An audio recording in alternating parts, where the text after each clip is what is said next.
Now, the foundation of all of this, of course, is the climate science, and it still amazes me that today we find ourselves in a position of needing to defend and explain the climate science. Indeed, last night I was at a gathering of Geelong accountants where, I met a person there who was vociferously arguing about the fact that there was no, that climate science was simply wrong and that there was no climate change going on at all. And I would suggest that that attitude is being fuelled by the current attitude of the opposition in the scaremongering campaign that they're engaging in and in the dog whistling that they are doing to people who want to believe that there is nothing going on with our climate.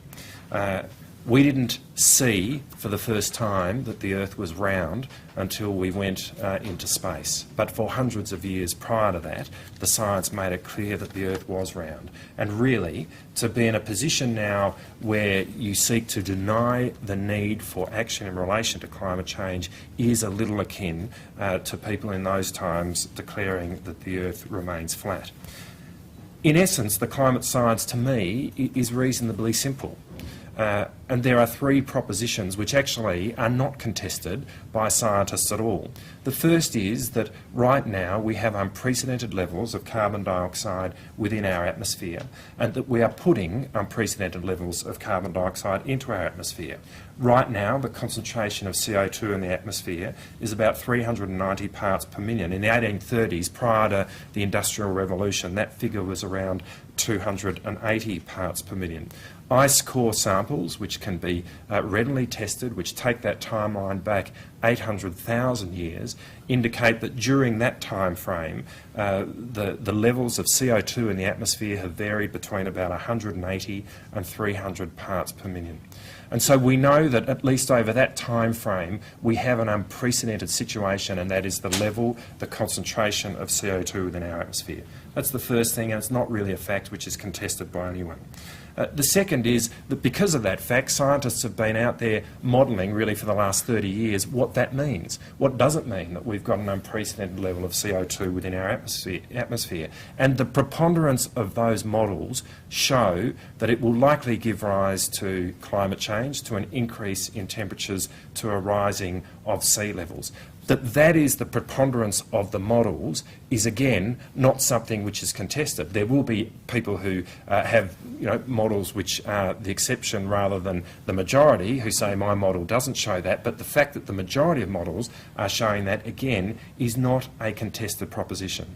And the third thing is that we are now experiencing and actually observing phenomena which are consistent with those models. We have just lived through the hottest decade on record. And so when you put those three things together, in a sense to me, the question is answered. I'm grateful to be given the opportunity to have this debate because I think members of Parliament should be subjected, not just standing up here giving imparting their wisdom, but actually being subjected to the questioning and the views of the electorate, whether it's their own electorate or the Australian electorate in general. And I don't think that there is enough of that. I'm grateful to be given the opportunity to talk about something that is close to my heart, rural and regional Australia.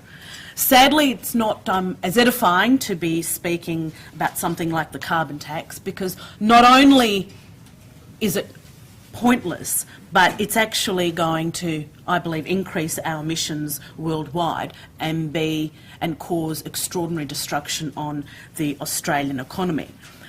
This isn't a debate about the actual science. That's been settled. The Coalition has had a very clear position, and there is a bipartisan position that there should be a 5% reduction in emissions on 1992 levels.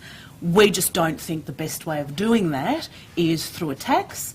We believe in direct action, and contrary to what Richard said, there are economists who do believe it's a better way to go, including 3 Nobel laureates.